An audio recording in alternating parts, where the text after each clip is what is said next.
Hey, everybody, it's Dr. Lisa. Thank you so much for joining me this evening for Happy Hour with Dr. Lisa. I am your host.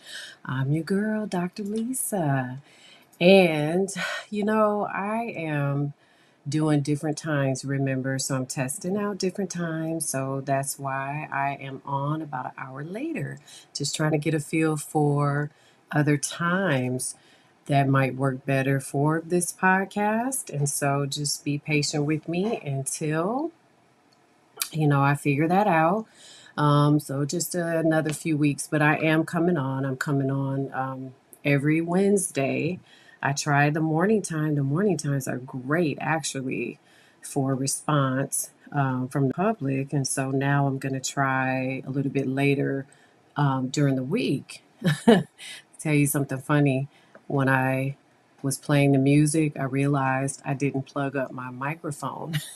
So that's why it took me a minute to actually sign on. So here I am talking to you all today about teenagers, a population that I happen to really, really like to work with. Teenagers rock. I know they are our little special babies because they take parents through so much. Believe me, parents, I understand having raised a teenager, but we definitely have to talk about a question that a young listener asked me, and I want to make sure I address as many questions as I can for the public, and I also want to include teenagers. So there was a teenager, full disclosure, this person said to me that he had a question. And the question I put on my blog, so it is blog number 16. And the question was talking about racism. And so I know that you all probably can feel uncomfortable talking about racism. It is an uncomfortable topic, but it's something that we do need to address. We are not addressing it enough. And I think we do need to have these conversations, especially with our young people. So when they ask me questions like this, even if they're a little bit controversial, like the topic that I'm going to talk about on the blog this Friday is controversial. I'll tell you all about that later. But we do want to make sure that we talk to our teenagers, especially when it seems like they may have no one else to talk to. So lend an ear to those babies because they need it. This teenager wrote the question to me through my email. So I'm going to give you all my email address. Make sure you use it like this person did. It's kidscanseeghosts@gmail.com. Google Voice is 765-205-1959. And you can talk to me on TikTok, Facebook. You can talk to me on, what else do I have? Instagram. So I'm kind of all over the place, and I have a YouTube page. So make sure that you all subscribe to my YouTube page. It's at Dr. Lisa 3. Let's get to the heart of this podcast. I was going to say blog podcast. So this teenager asked me a question, wants to know, what should I do? My girlfriend is racist. I love her, but I don't know what to do about it. She is terrible at school toward other kids who are different. What should I do about it? Full disclosure, I've been through this before with kids. There are kids, and you all are not dumb, you know this already, who are using words that they shouldn't at school. That can hurt other people's feelings because they are negative and racially based. So those of you who have not gone through this before, it's hurtful. It's hurtful. It's been hurtful toward me. It's hurtful toward this child, this teenager who is watching it happen with his girlfriend. So I got a little bit more information about it. This person graciously shared a little bit more. The girlfriend is going around at school saying things that she shouldn't toward the LGBTQIA community, plus community. to African Americans, Latin Americans. Basically, this person said anyone who is not white, right? And so this teen loves, and this is how it was described to me, loves this young lady. However, is very torn with regard to what to do in order to stay with her. So I always feel like when we talk about racism, that it is a heavily packed topic. It can be. So what I'm going to do for this is I'm going to keep it geared toward this young man's question. We all have our experiences. We all have our stories. We all have our thoughts and desires with regard to what we want to say to race, say to toward racism and about racism. But we have to do this or answer this question in a way that actually helps this young man. And that's what I did in the blog. So what I always say to children and teenagers is make sure you talk to your parents about these topics. I know sometimes it is really difficult. The perception is I can't talk to my parents, or it's hard to talk to my parents. You know, I remember feeling that way as a teenager too. But you'd be surprised at what you will learn about your parents as you grow up, and that they will help you to understand your feelings because your parents have been through it. I know we're old to you all. I know that you think that cars weren't invented when we were younger. Our style, our clothes is different. But you have to remember, we were once teenagers, and some of our parents have gone through Jim Crow. Some of our parents have watched the streets of major cities blow up during the race riots. Some of us grew up with parents who were militant, and a lot of us grew up with our parents who hated Black people, you know? And so we have experiences that we can share with you. So this is why I always say make sure that you speak to your parents about these things. Now, if you can't talk to your parents, make sure you speak to someone that you can absolutely trust. That's okay too. So your teachers, your principals, your school social workers, your counselors. So make sure you speak to someone that you can trust. Well, I guess this person for some reason trusted me, and that's fine. All the babies can come to me. That's right, because I'm going to help you and I'm a safe person. And so I'm so glad that this young man did, because this is actually a topic that I've been wanting to talk about. Okay. And so now that I've shared with you that I want you to speak to your family, your parents about it, let's kind of talk to this young man as humans outside of psychology. I can be a psychologist all day long because I am. I could be a mother all day long because I am. But I also have experience with this, as many people do. And I'm going to tell you, just because you are in a relationship with this young lady doesn't mean you have to stay. You are in high school. Sometimes relationships are very serious in high school, and we actually love the person that we're with in high school. Believe me, I know about that too. Yep, I do. The person that I loved in high school knows. We got some secrets, y'all. We do from high school that we've never shared with anyone. So I get it, right? The majority of us that had a love in high school, we understand, and it is hard to walk away from that person. When there are things that you absolutely do not tolerate, it's okay to tell that person that you don't tolerate those things. And then you have to make a decision about what's best for you, whether you love that person or not. And that is a lesson to learn very early in life. Sometimes teenagers in relationships feel as if they have to be with that person. They have to be dedicated to that person. I've seen many teenagers tell me, oh, he's cheating on me, or I can't cheat on him, or blah, blah, blah. And I'm going, You are all of 15. What are you talking about? You better get out there and have 5 boyfriends. But they don't understand that yet, right? So they think that they need to be dedicated, to this one person, and that's fine. But when you see something like this, that's very negative, it's very hurtful toward other people. You may be dealing with something in that person that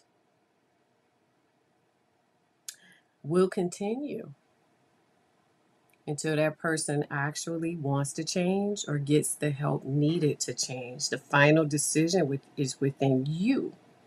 So you have to empower yourself to understand and learn more about you, to figure out what you want to do and how you want to handle it. It's never cool to be hurtful toward other people. So here's what I want you to do. I want you to start a conversation with her. Communication is key in every relationship. We all know that.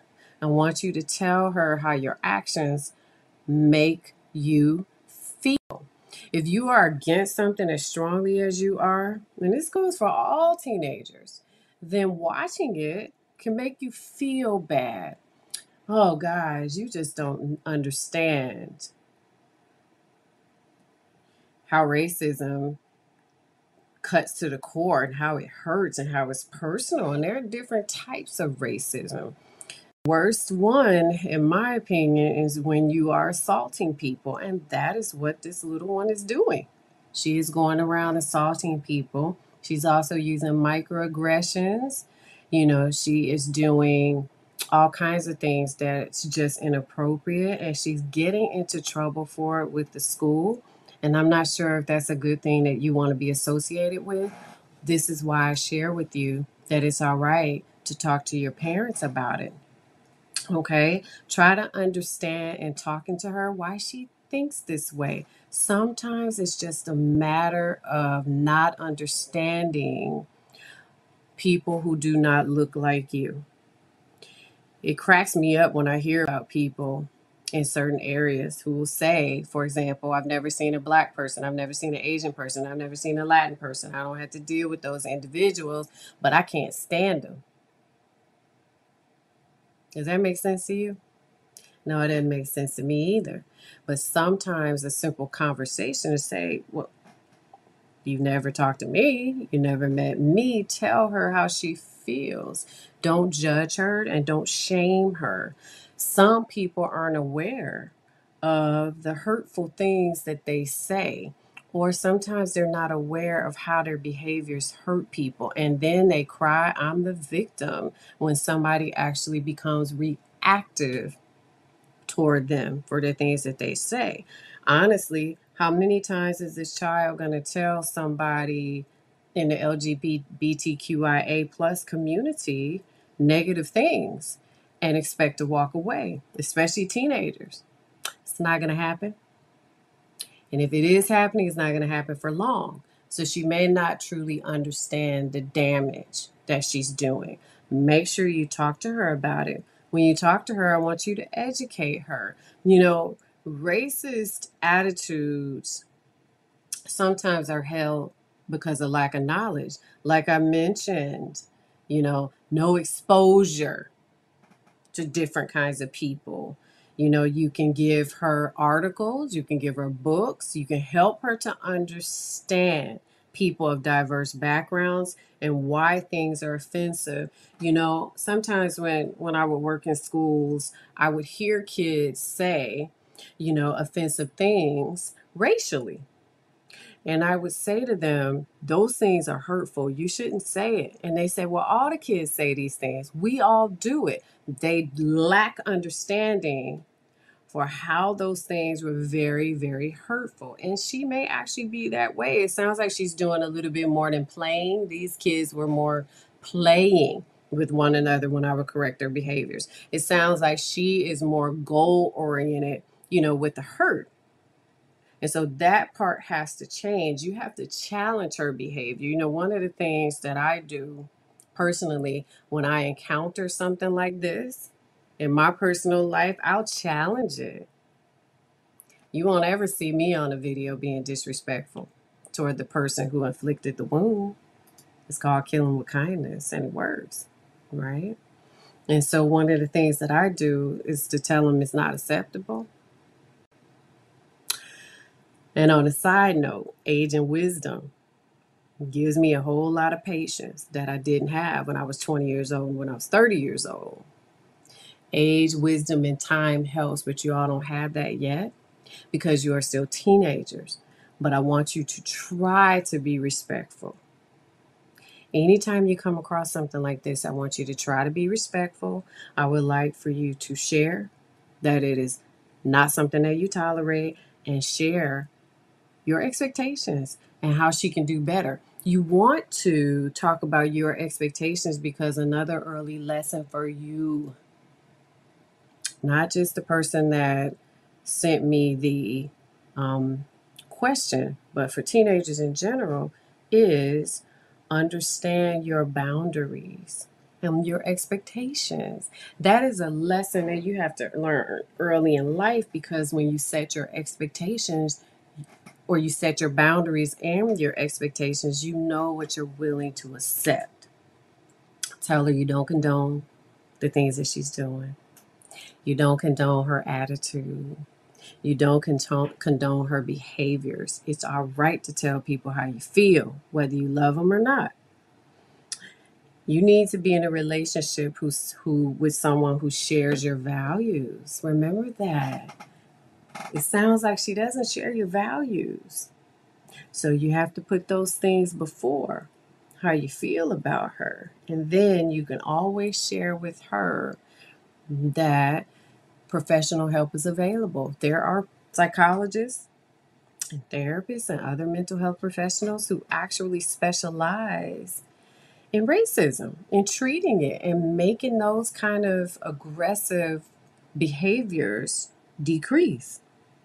And sometimes what you can do is, once you understand the catalyst for those behaviors, like a really big one, primarily in the South, has to do with money. hmm Yep.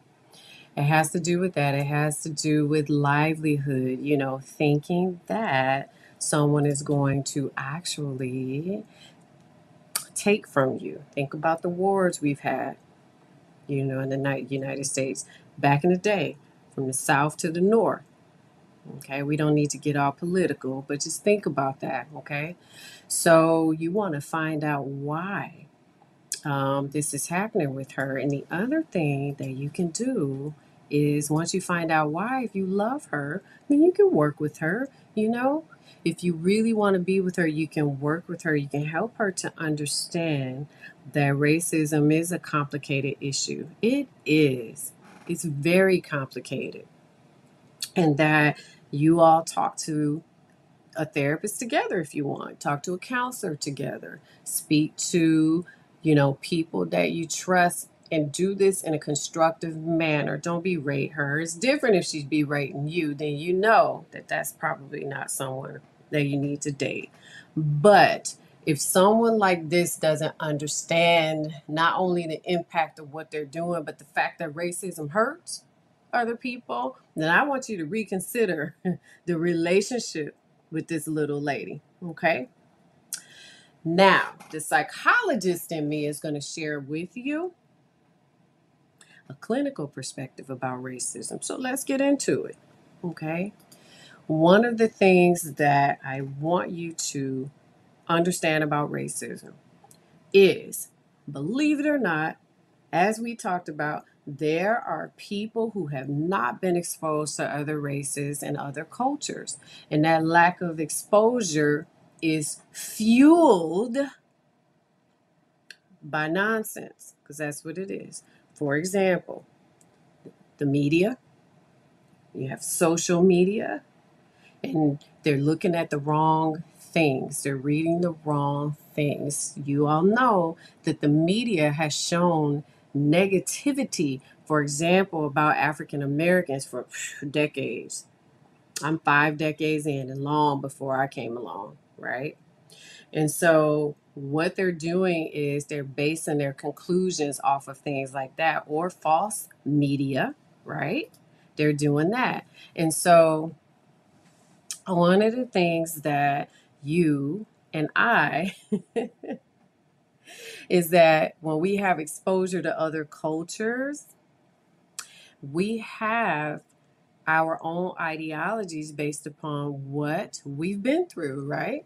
So I'll tell you, when I grew up, I see you. I'm going to talk to you in a minute. I see you on Podbean. I'm going to talk to you in a second. One of the ways that I grew up was around all African Americans from the time I was in kindergarten. And so I even went to an HBCU or historically black college and university, Fisk University, and I've actually gone to two, Tennessee State as well.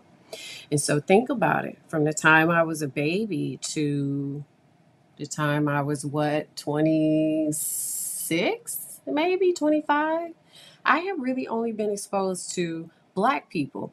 And so when I got to graduate school, for my master's degree, I was the only black person in my cohort. So I had a culture shock.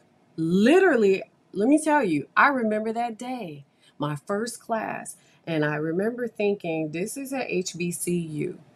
Now, how is it that I'm the only black person in the graduate program at a HBCU for psychology in the school specialization? Um, and I remember sitting in class, I remember it to this day, sitting in class, kind of shocked, because if you know anything about Fisk University, at the time that when I went to school there, it was dominantly African American. It was African American, period, HBCU. So going from that to rolling right down the street to Tennessee State, it was a culture shock for me. And honestly, I did not really know how to deal with it. I didn't. I had to talk to a lot of people, including, my advisor and some of my professors, to try to understand other cultures. And that was hard for me.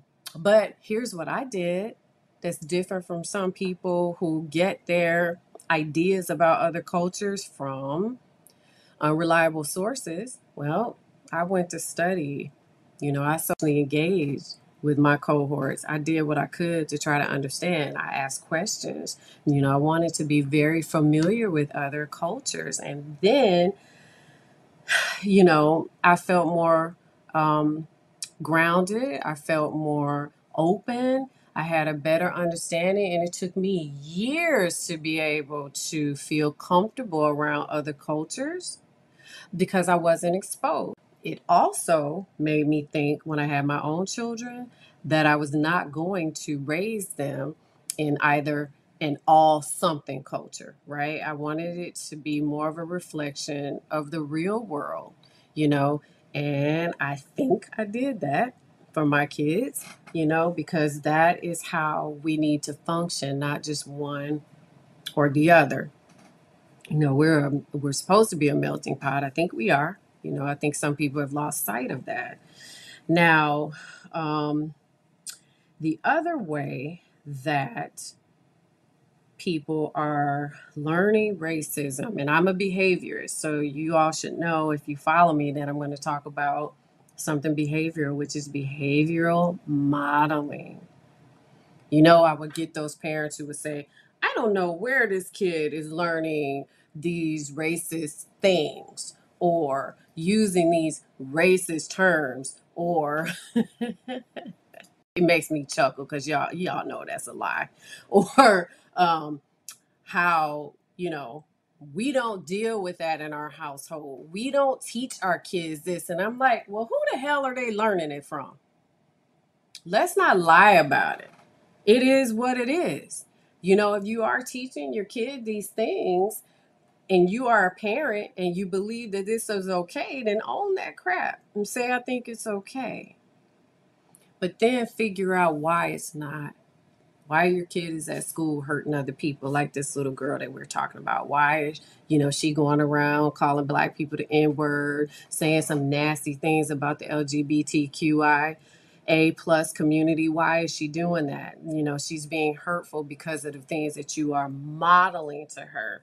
One of the other behaviors that I would see with modeling is that these kids would get like a slap on the back and prizes, and I call it prizes, rewards for this kind of behavior from parents, for example. And then they weren't getting suspended at school for using this kind of language either. So you see, some of these kids grow up to be adults thinking that it's fine for me to be this way. I've never had consequences for it. No one's going to tell me that I can't hate a certain culture or community. I hate who I want to. And you see how it fuels their thinking.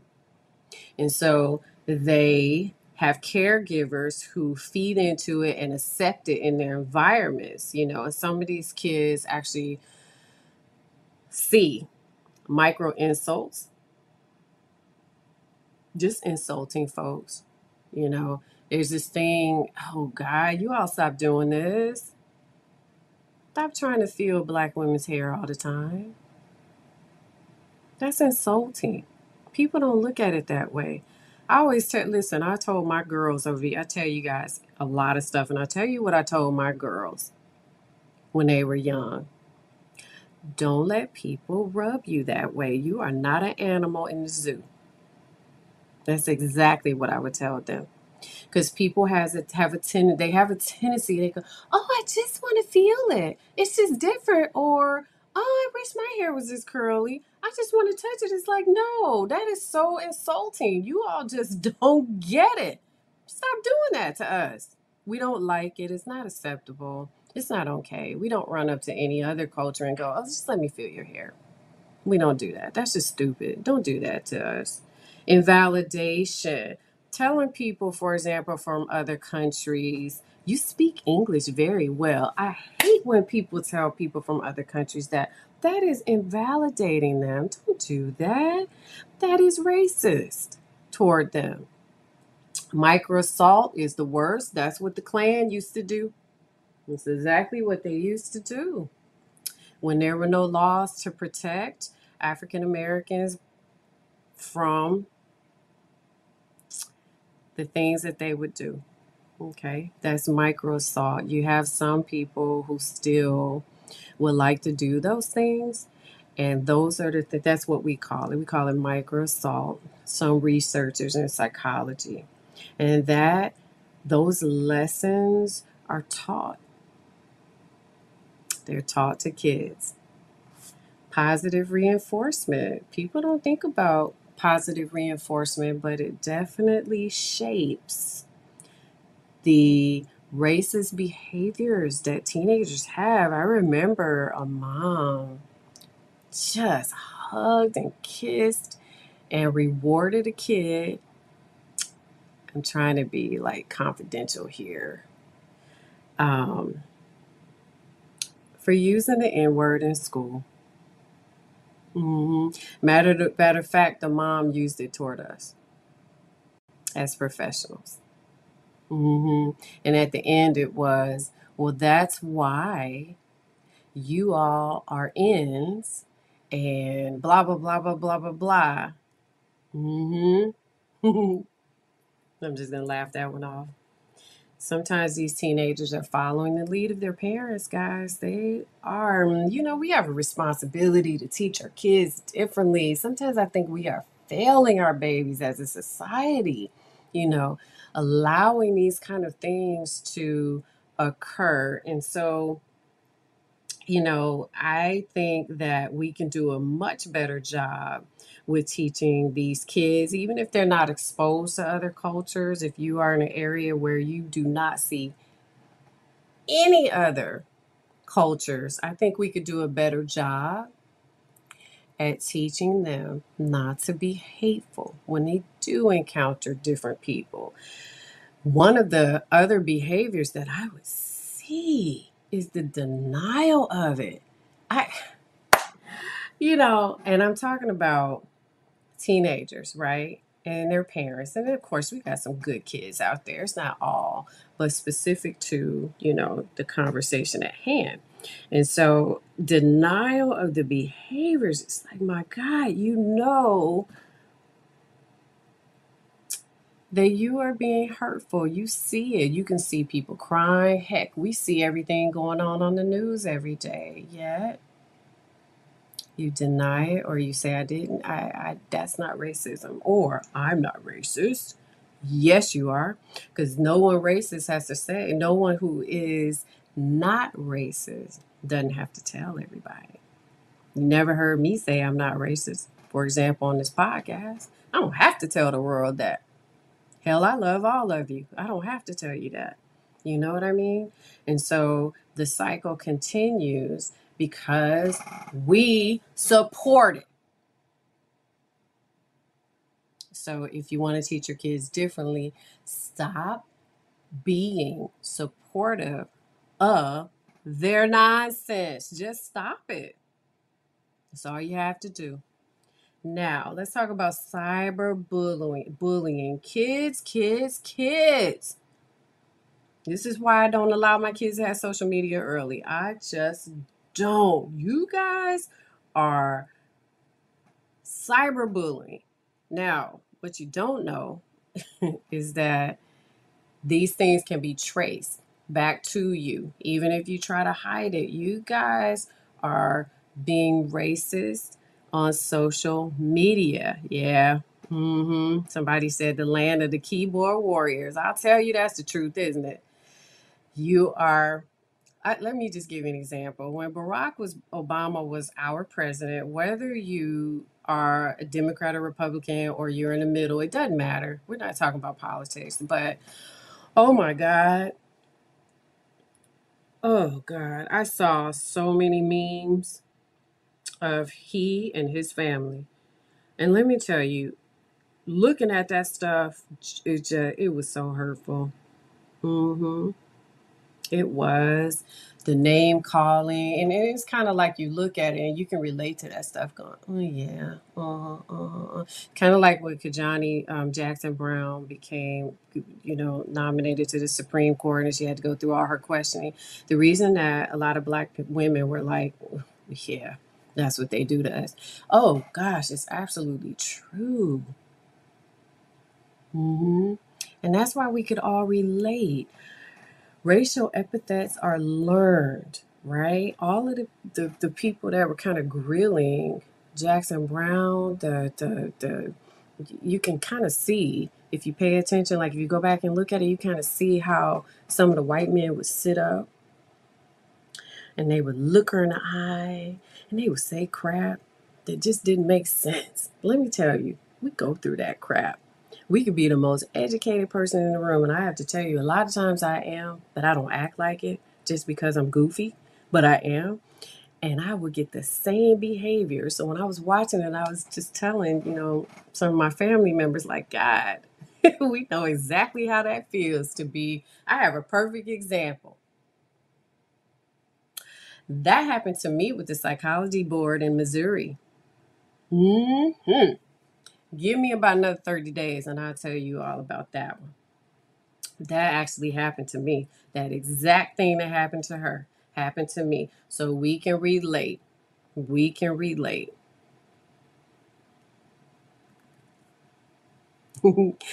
I just love the comments. I'm getting to you all. Give me about 10 more minutes. I love when you all participate. Thank you so much. Let's see. So the racial images we talked about in the memes. Oh, because of race and culture differences, you all are excluding teenagers. You are not including them, right? So sometimes the cyberbullying is transferring outside of the home into the environment. And you kids are fighting because of stuff that you are saying on social media. So you are actually going to school doing this stuff. And then you are isolating kids who don't look like you in the schools. Now listen, and don't tell me I don't know what I'm talking about, because I do.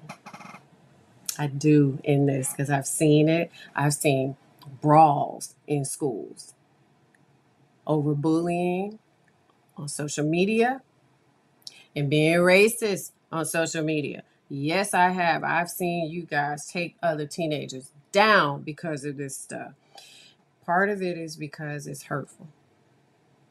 I mean, you just can't think that these things are going to be well received just because you say them. Parents, you have to be careful. Big brothers and big sisters, you have to be careful of what you are showing your younger siblings on social media and on websites as well. Cloak sites, the ones that disguise their racist views and ideologies, those are the ones you have to be careful of. Also, you want to be mindful of some of the groups that are trying to get your kids to join their groups early and start thinking about this stuff. I always say, watch your sons. Watch your sons. I watch mine. Watch your sons. They are There's no evidence that these groups are actually recruiting your kids. That's not true. There's no evidence of that. So don't be accusatory. But what's happening is they're putting their ideologies out in public, and it's kind of like confirmation bias to these kids if they read these things. So if these things are talking negatively, for example, about a various culture, and your kids already think that way because they're learning that stuff from you, then that just kind of feeds into what they are already thinking. It feeds into what they're thinking. Okay, so think about that. Watch your kids. Internet exposure. They are exposed to this propaganda and online hate. They are exposed. These groups may not recruit, but damn it, these kids are exposed to it. They learn by clicking the links. Links take them to different sites. It is sometimes seen as humor in memes. All of this hatred is not actually funny, but it's seen as humor. Um, when these things happen and teenagers kind of get involved in it, especially those that already have some challenges, this gives them what? A higher self esteem. Yep. And it also makes them feel empowered. Besides that, they can hide this nonsense in a group. They're now dealing with group think. They become group polarized. I can call all kinds of terms out for this kind of, group uh, thinking. And most of them know it's wrong. So, to this young man that wrote me this question, I bet your girlfriend knows that what she's doing is wrong. I'm almost positive she does, because the majority of them know they're wrong, right? When they get caught, and sometimes they do things that they shouldn't. And some people, when they're in court, they're going, I know it's wrong. I should have said it. I shouldn't have done this. I shouldn't have done that. I should have stayed away, blah, blah, blah. So you already knew you should have done that. I pay attention to that stuff. I don't know if you all do, but I do. Now,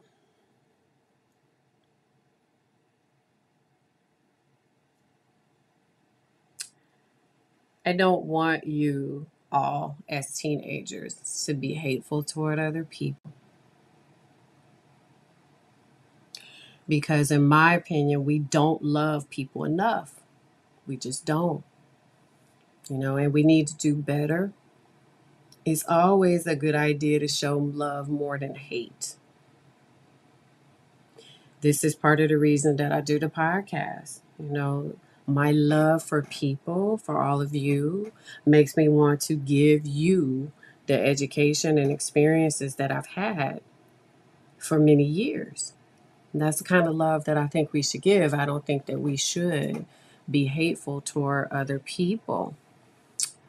Now, someone was talking about cyberbullying. It's the land of keyboard warriors. Yep. I'm not saying that out loud. I see that. Um, The effects of bullying can be way much greater on the developing brains of teenagers. Absolutely. hmm It is because at a young age, the brain is still developing. It's still developing. Your brains are not developed, young people, until you are about 21. So a long time. This is why we see more impulsive behaviors. If you wonder why they make such impulsive decisions, about 21, that's why if they make such impulsive decisions, it's because they're really, really young with underdeveloped brains. That doesn't help parents when their kids are like 15 or 16, but for some reason it helped to calm me down. It helped me to think, okay, woosah, she's 15. Her brain is not fully developed. It's coming. She's gonna calm down and she's not gonna make, such impulsive decisions, you know. And so that's the time when, because their brains are developing. You're making me giggle because their brains are still developing. What we put into it, even when they're babies, all of those things count. And what we don't want to see happen is our teens who are. So we talked about the victims, right? But we need to talk about the teens who are actually inflicting the wounds, because what we don't want to see happen is that their brain chemistry changes too. Because we have to still correct their behaviors. The ones who don't get corrected, well, those are the ones that wind up possibly, holding on to these ideologies and having other problems. So what we want to do is we want to correct both parties, right? We don't want to leave our teens hanging, even if they are, inflicting a wound. I'll tell you, I knew of a child, and I'm going to say child for the sake of confidentiality, who was extreme. Woo, child. Let me tell you, she was racist. And I say that because it was true, doggone it. And I mean, I'm just going to be honest. I wanted to choke her sometimes because she was even racist toward me. But I said, you know what? We're going to love this little girl. We are going to love her. And that's exactly what we did. And every time she would come around, I treated her like she was one of my babies at home.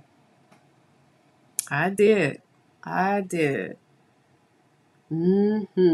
Age and wisdom, I did because I wanted to show her that despite what she did, I was still going to love her and be there for her in hopes that she understood at least one day when she's older that despite what she was doing to hurt other people, that we were still going to help her to develop into the young woman that I think she could be. Because, man, she was an outstanding student.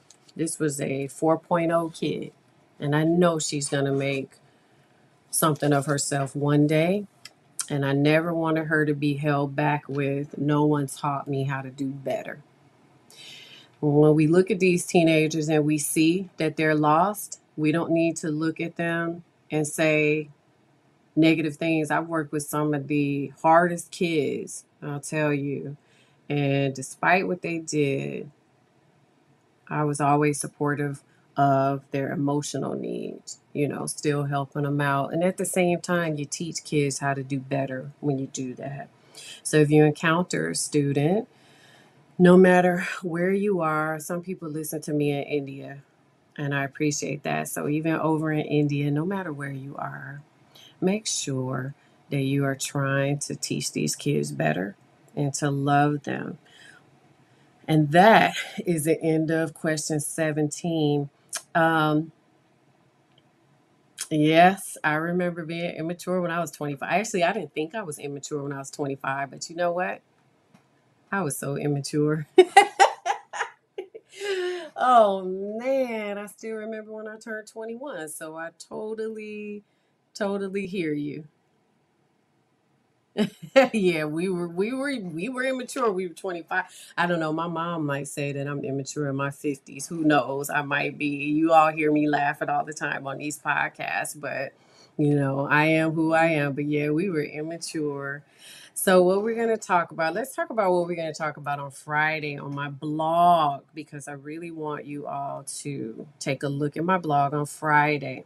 I am going to address shooters. We've had too many in America. I know some of you are overseas. In America, we've had far too many shootings.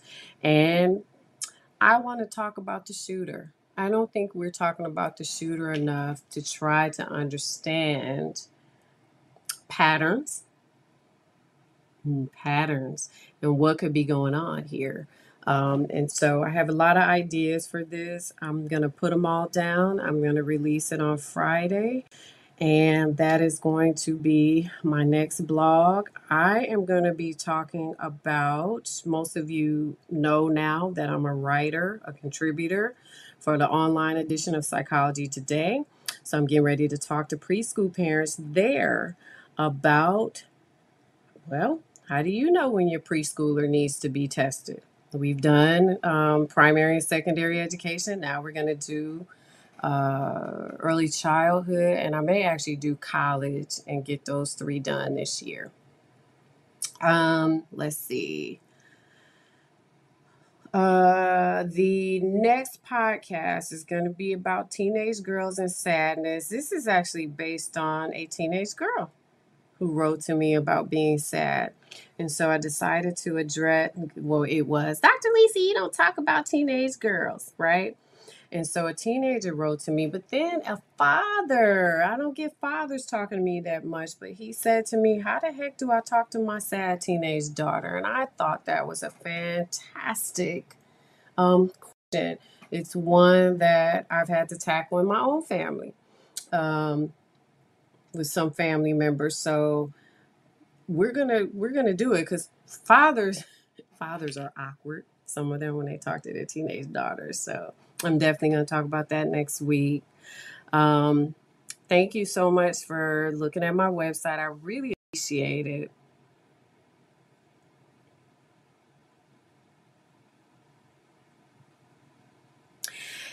Yeah, this is why I'm doing the blog.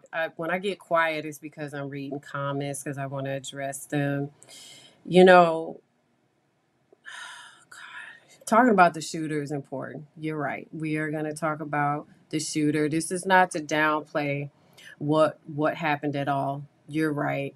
My heart gets broken for the victims. Period. When you are a psychologist, you can see behavior patterns. You just can. We're talking about what I'm going to talk about are behavior patterns. We're not talking about those. If we can get the media to talk more about the patterns, we all see patterns in these shooters. And if we can put it out there publicly, maybe more people will be more aware of what we need to look for. So let's do it on Friday. I'm going to write that up. Don't ever apologize to me at all for commenting, for participating. Don't do that. It is fine. I appreciate your comments. I appreciate your support. And I tell you all every single week on this podcast and on the blog, thank you. And I mean it. So you all have a good rest of the week. Check out the blog on Friday. Please check out my YouTube channel. I'm trying to do more on YouTube so that I can go live on YouTube and do more research and write more of these pamphlets that I'm doing. At Dr. Lisa 3 is YouTube, Instagram. You can follow me on Facebook. Thank you so much. You all have a wonderful, wonderful evening, and I'll see you next week. Bye bye.